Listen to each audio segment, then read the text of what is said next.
Hola, ¿qué tal? ¿Cómo están? Muy buenas tardes, qué gusto estar con ustedes. Bienvenidos, bienvenidas, como siempre, amigos con derechos. El podcast del Instituto de Democracia y Derechos Humanos de la Pontificia Universidad Católica del Perú. Habíamos tenido algunas semanas de descanso. El verano cruel y riguroso en su calor nos detuvo un poquito en la creación y producción de este podcast, pero hemos regresado ahora sí con todo, con la idea de estar con ustedes por lo menos una vez al mes, conversando de temas trascendentes, de temas importantes, de temas de coyuntura, todos ellos, por supuesto, ligados al mundo de la democracia y los derechos humanos en nuestro país. Comenzamos el programa, vamos a hablar de la Junta Nacional de Justicia y la repartición de los poderes en el Perú. Pero antes, las noticias.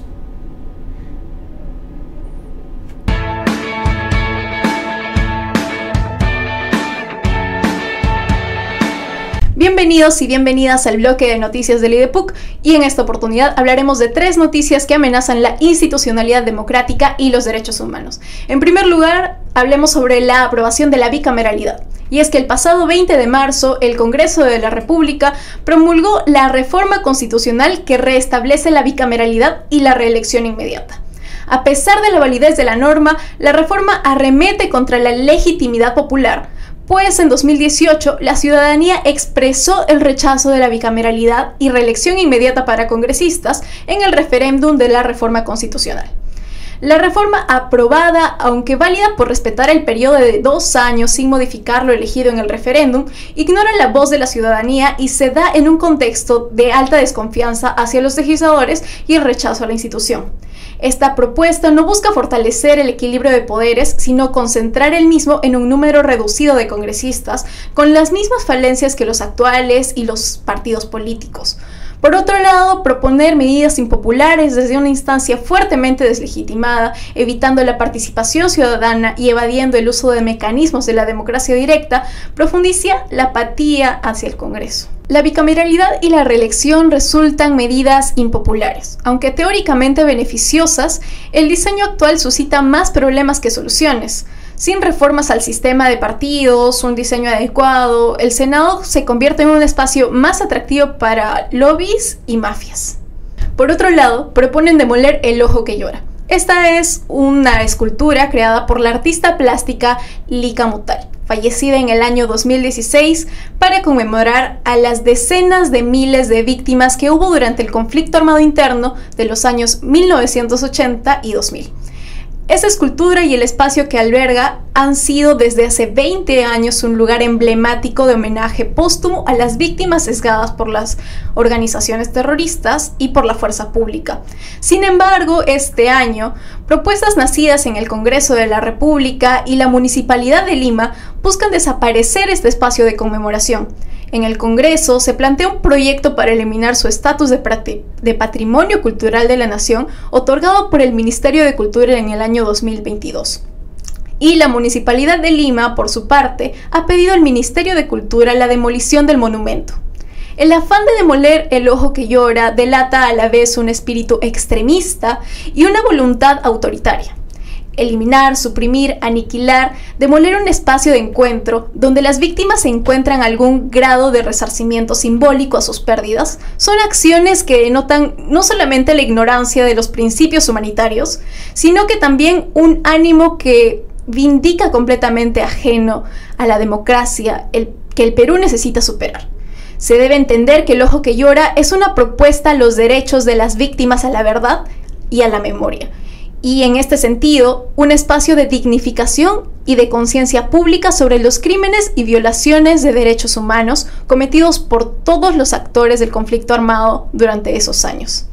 Por último, tenemos el proyecto de ley de amnistía, y es que el martes 12 de marzo la Comisión de la Constitución aprobó el proyecto de ley 6951-2023-CR, por medio del cual establece que los delitos que se ejecutaron bajo el supuesto de crímenes de lesa humanidad, realizados con anterioridad a la entrada de la vigencia de la Convención sobre Imprescriptibilidad de Crímenes de Guerra y Crímenes de Lesa Humanidad, en julio de 2003, o el Estatuto de Roma, de julio del 2002 prescriban si han transcurrido su plazo de prescripción según la ley vigente al momento de su comisión.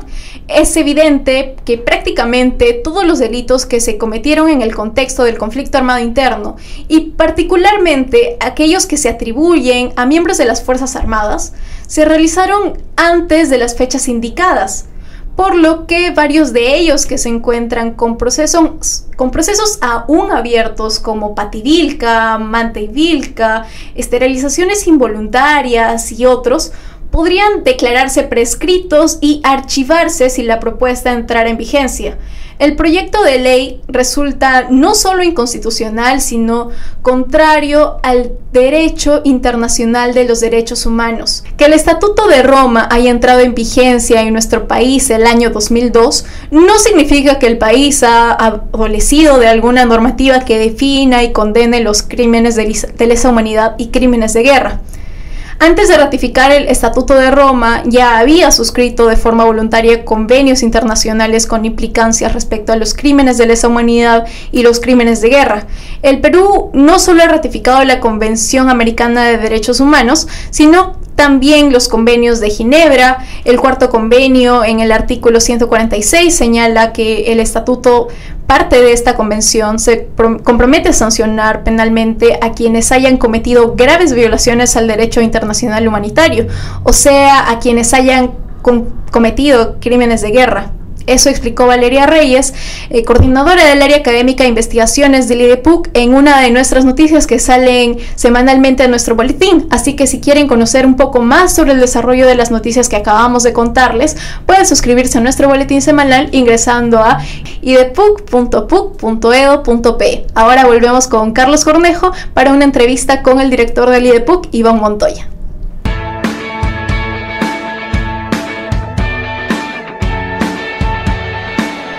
Bien, luego de las noticias donde se ha tocado varios de los temas, a mí la preocupación que tengo por el ojo que llora es una preocupación mayor.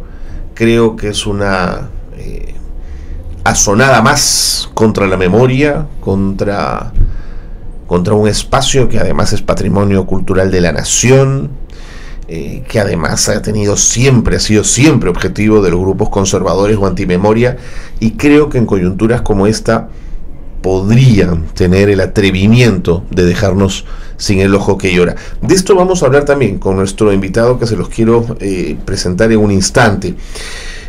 Vamos a hablar de la Junta Nacional de Justicia, y quiero comenzar para ello, antes de presentarles a nuestro invitado, un poco ceñirme en el pronunciamiento del IDEPUC que emitió respecto al copamiento por parte del Congreso de la República de la Junta Nacional de Justicia.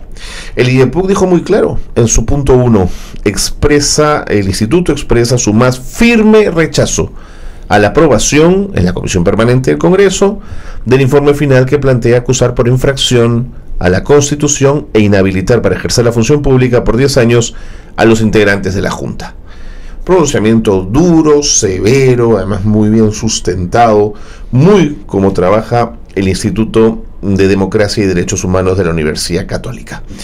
Pero el punto 2, y es quizás el punto de partida de esta conversación, lo que han considerado en el IDEPUC es que la decisión del Congreso pone en riesgo el balance de poderes.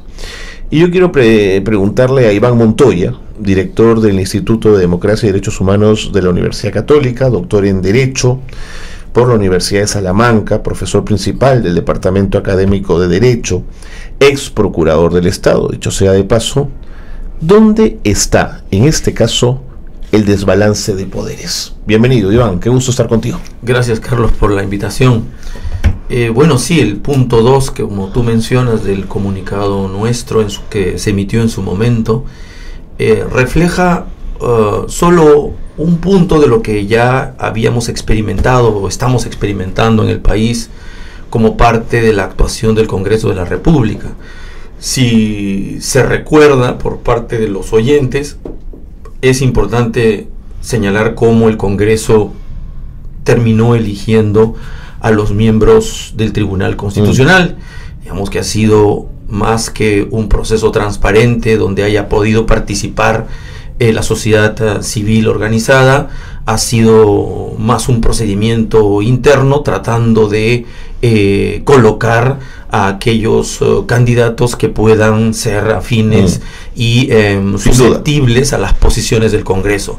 De hecho, a veces se ha escuchado los propios argumentos para elegir o designar a estos miembros, incluso al miembro también al defensor del pueblo. Los argumentos que hemos escuchado a veces sin tapujos, es decir, con toda la claridad, es funcionarios de estos organismos constitucionales autónomos que defiendan los fueros del Congreso. Yo he escuchado claramente argumentos por parte de los congresistas que al momento de decidir a quién eligen para las altas cortes, Tribunal Constitucional, que controla la constitucionalidad de nuestras leyes y define las competencias de los órganos constitucionales autónomos, al defensor del pueblo, que tiene una función noble de proteger los derechos de las personas frente a la actuación estatal, esgrimir argumentos como quién de ellos va a defender mejor los fueros del Parlamento. Eso implica bloquear, restar, suprimir la autonomía de estos entes frente al propio Congreso, lo que la democracia llama equilibrio de poderes. Ya no estamos hablando, para que los oyentes lo conozcan, en la tradicional división de poderes de ejecutivo, legislativo y judicial como era antaño. Nuestra constitución moderna, como muchas, tiene muchos órganos constitucionales autónomos en el mismo nivel de paridad. El Congreso es uno de ellos, evidentemente, pero no es el único. Está el Poder Ejecutivo, también, el Judicial, pero también está el Ministerio Público, también está el Tribunal Constitucional, también está la Defensoría del Pueblo, también está el Jurado Nacional de Elecciones, y así puedo mencionar otros más, todos con sus competencias, y que contribuyen a ese equilibrio de poderes para que no se concentre. El riesgo de una concentración de poderes en una democracia es absolutamente peligrosa y nos conduce a sendas que conocemos a nivel del hemisferio, ¿no? Nicaragua, probablemente Venezuela, por decir alguno de los países en los cuales la democracia prácticamente ya no queda ni siquiera en la figura, ¿no? ¿Qué gana el Congreso con este debilitamiento institucional? Gana, creo, un enorme poder decisional, un poder que les permite no solo lo que sería normal, digamos, resguardar sus fueros, sino además extenderse a otras pretensiones. Por ejemplo, lograr con sus votos tener bajo cierto poder de influencia a estos órganos constitucionales autónomos, y en un momento decisivo donde haya que delimitar competencias, por ejemplo, entre el Poder Judicial y el propio Congreso de la República, tenga a un Tribunal Constitucional que yo ya sé con anticipación que se va a definir y decantar a favor de los poderes del Congreso de la República, negándole la posibilidad al Poder Judicial que en los casos en los que corresponda judicialice actos arbitrarios contra personas o contra determinados derechos fundamentales. Por ejemplo, en esos casos tiene a su favor la posibilidad de que los otros órganos diluciden a su favor. Pero tal vez lo más peligroso, ¿no? Que el Congreso pueda, a través de sus votos, decidir, por ejemplo, cuando le abro un antejuicio, por ejemplo, claro, o un juicio político por infracción a la Constitución a alguno de estos órganos judiciales que se mantengan independientes. La Junta Nacional de Justicia era un ejemplo. Claro. Es un órgano constitucional autónomo, y el poder legislativo, con el poder que tiene, asumió efectivamente la posibilidad de abrir un juicio político contra sus miembros. El solo hecho de abrirles, por la razón que conocemos y seguramente vamos a hablar, razones arbitrarias a mi juicio, ya implica un amedrentamiento, no solo a la Junta, sino un amedrentamiento al sistema judicial, porque la Junta es el soporte, la raíz y la matriz, claro, de lo que es el soporte del resto del sistema de justicia. Por lo tanto, una amenaza del calibre que se ha podido observar en estos días contra miembros de la Junta Nacional de Justicia es un mensaje dirigido también a órganos independientes del Poder Judicial y del propio Ministerio Público, ¿no? justamente sobre la instauración de este juicio político en el punto 4 del pronunciamiento que ha servido como base para esta conversación, Iván. Ustedes expresan que un juicio político de estas características debe ser extremadamente excepcional y no simplemente debe estar basado en una discrepancia interpretativa. ¿De dónde sale esto? ¿Es parte de la jurisprudencia? ¿Esto está taxativamente dicho en la norma? ¿Por qué ustedes señalan esta extremada excepcionalidad como un elemento clave? Ya. Hay muchas cosas que en la Constitución no están explícitas, ni son tan claras. Es un documento normativo que, a diferencia de muchos otros, como el Código Penal o el Código Civil, la Constitución tiene esa particularidad. Como dicen todos, es dúctil, tiene porosidad. No todo tiene desarrollo constitucional. No todo es una regla clarísima. Hay los principios, por ejemplo, el derecho a la vida. ¿Cuál es el alcance del derecho a la vida, el del derecho a la libertad? Por supuesto que hay disposiciones normativas que tratan de desarrollarlas, ¿no? Pero este punto sobre el estatus y, digamos, el nivel de protección que tienen los órganos constitucionales autónomos, la Constitución afirma que tenemos, no me acuerdo cuántos, aproximadamente 10 o por ahí, digamos, órganos constitucionales autónomos. Es decir, son órganos que están caracterizados por su autonomía e independencia. Y gozan de la misma autonomía e independencia que el Poder Ejecutivo en sus funciones, que el Poder Legislativo en sus fueros, que el Jurado Nacional de Elecciones en sus fueros. En sus ámbitos competenciales mantienen plena autonomía y plena independencia. Es parte de la naturaleza de la democracia, de lo que hemos hablado, es decir, el equilibrio de poderes en los ámbitos competenciales que les corresponde. Si eso es así, ningún poder puede arbitrariamente avasallar al otro, porque sería bloquear la esencia de la democracia. El Tribunal Constitucional lo ha dicho en algunas sentencias, evidentemente, que estamos ante un esquema donde hay varios órganos constitucionales autónomos y ha reconocido la independencia y la autonomía de estos mismos. Ahora, si esto es así, lo que hemos considerado es que sí, efectivamente, el Congreso tiene un poder, el poder de abrir juicio político contra altos funcionarios. El artículo 99 de los funcionarios que designa la Constitución tiene ese poder, o de antejuicio, si ha habido algún tipo de delito vinculado a la función por estos altos funcionarios, o de juicio político cuando ha habido alguna infracción a la Constitución. O sea, tiene ese poder, tiene esa competencia, pero las competencias no las puede ejercer arbitrariamente. Si somos un Estado de derecho, la definición por naturaleza de Estado de derecho es ausencia de arbitrariedad. Todo razón jurídica, razón del derecho. Entonces, para que el Congreso de la República pueda proceder a hacer juicio político, no a cualquier otra persona, no a cualquier ente, sino a un órgano constitucional autónomo como la Junta Nacional de Justicia, entonces se redoblan los cuidados. Eso significa que solo para poder respetar, para poder mantener en parte su autonomía y su independencia de la Junta, solo puede proceder a abrir ese juicio político en situaciones extremadamente excepcionales. Solo así respetaremos la autonomía y la independencia de este órgano. Por supuesto, en un caso gravísimo de corrupción, como era el Consejo Nacional de la Magistratura, que era un tráfico de favores, probado y reprobado, y no solo de uno, sino prácticamente de la mayoría de miembros del Consejo Nacional de la Magistratura. Eso no tiene parangón con lo que le atribuyen como infracción a la Junta Nacional de Justicia. Una mera interpretación. Y ahora felizmente no lo decimos nosotros en el comunicado, lo dice el juez, que acaba de darle la razón a la doctora Inés Tello y al doctor Vázquez. Entre sus argumentos ha dicho que es desproporcionado una medida como la inhabilitación por una discrepancia interpretativa. Claro. O sea, primero, cuidado con un órgano constitucional autónomo que en la Constitución reconoce su estatus de independencia y autonomía. Tú no puedes avasallar, por más que seas otro órgano constitucional autónomo y esté dentro de tus competencias, no lo puedes avasallar arbitrariamente. Lo tienes que hacer excepcionalmente para salvaguardar ese equilibrio de poderes. Y segundo, si lo vas a hacer, no lo hagas por una discrepancia simple de interpretación.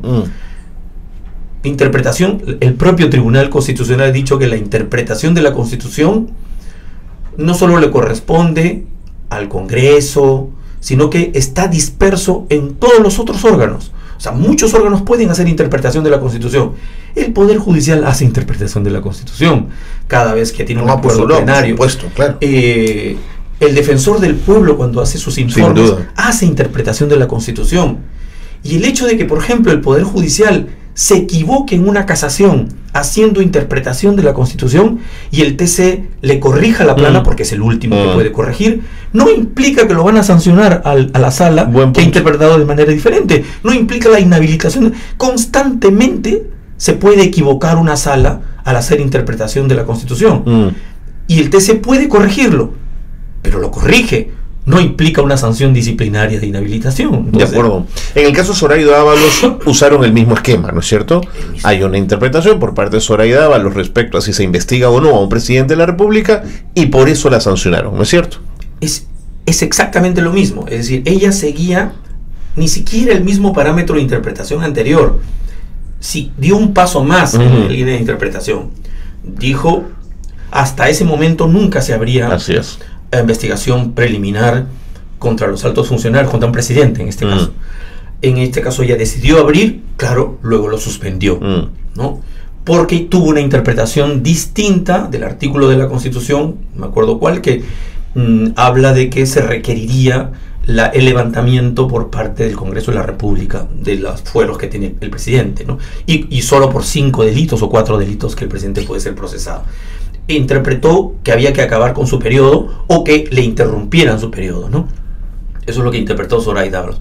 Y así estaba interpretado. Claro. Pero la cito a Zoraida porque lo que se repite es un patrón, digamos, ¿no? No tolero tu interpretación de la ley y te sanciono. Es efectivamente. Y lo que pasa es que el sistema de justicia está creado para interpretar. Claro. Porque las normas, ni la Constitución, ni las normas de los códigos, en todos los casos, yo diría, en muchos, no son reglas. Son normas que están hechas descritas en palabras, y las palabras tienen 2 sentidos, 3 o 4. Incluso el sentido técnico puede influir en la forma como interpretas. La idea es, por supuesto, que uno no haga una interpretación arbitraria, descabellada, ¿no? Pero cuando tú la fundamentas y además es histórica, no hay forma de verle una interpretación arbitraria, ¿no? De acuerdo. Este Poder Judicial que le responde al Congreso con una cautelar,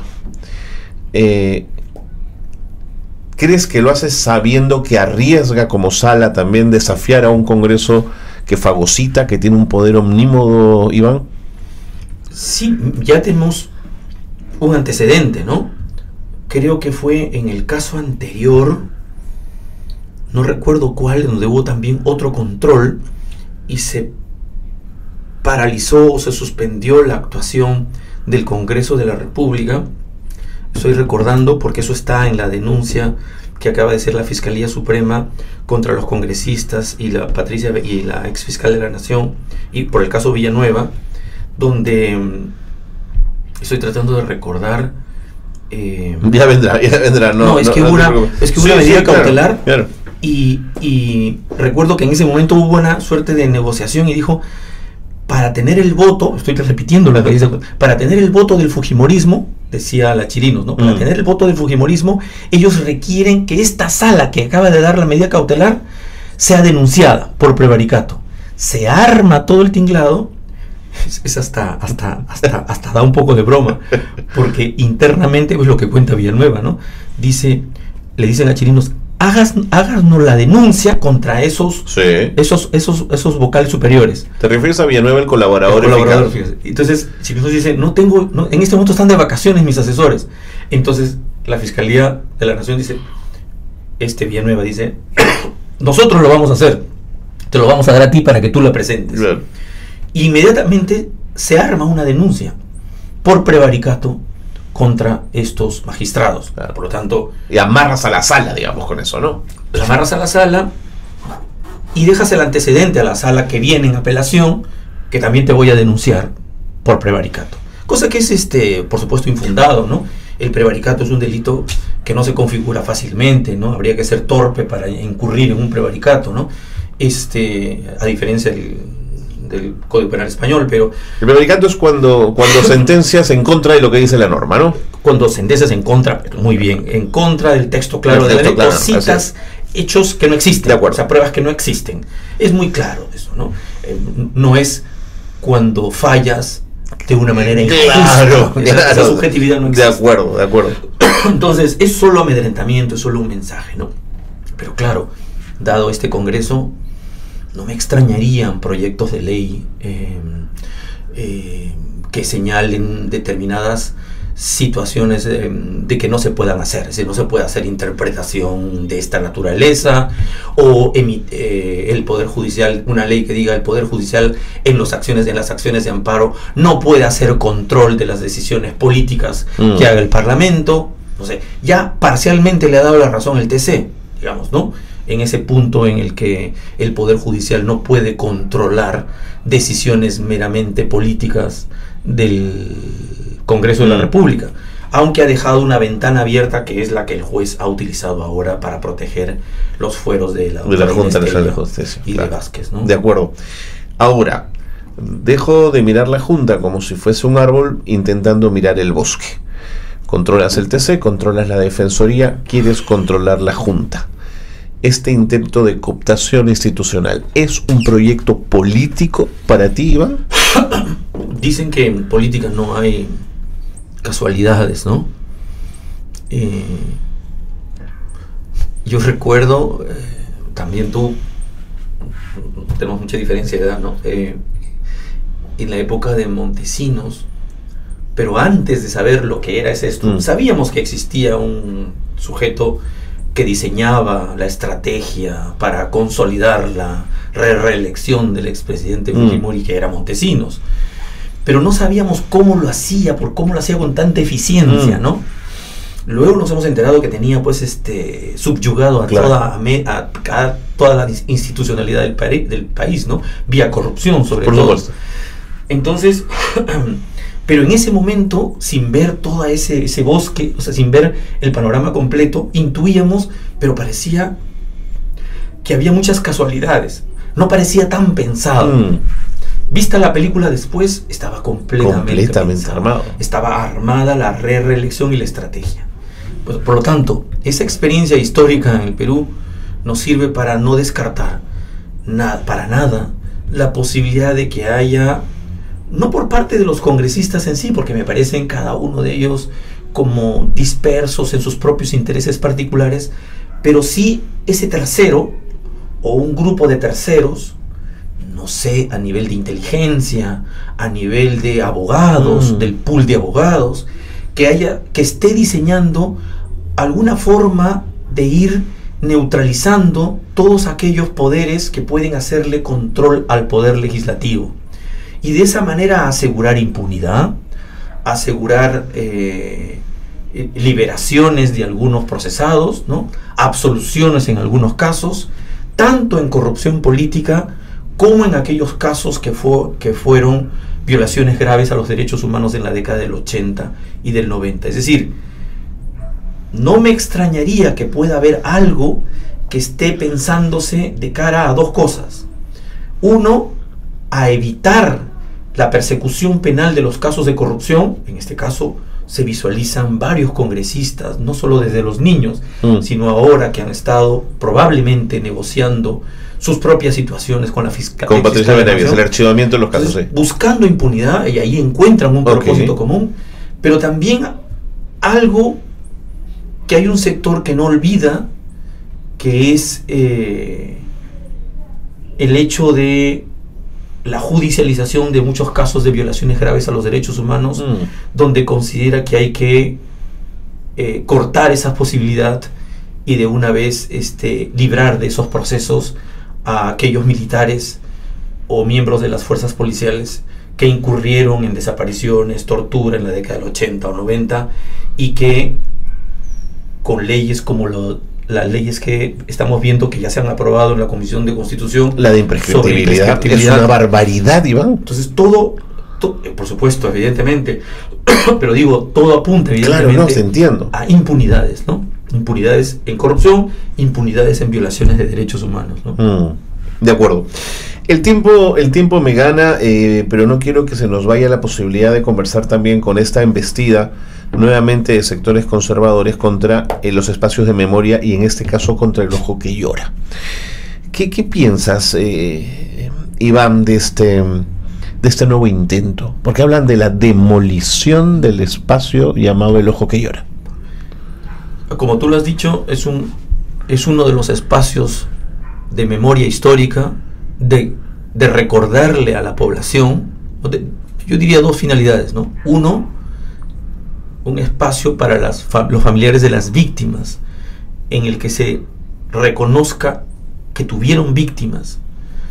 Y el segundo, que le recuerden a la población que hubo un sector de la población en el Perú que estuvo a dos fuegos, ejecutados por parte de Sendero Luminoso y el MRTA, pero también desde el fuego arbitrario y muchas veces delictivo por parte de miembros de las Fuerzas Armadas y fuerzas policiales.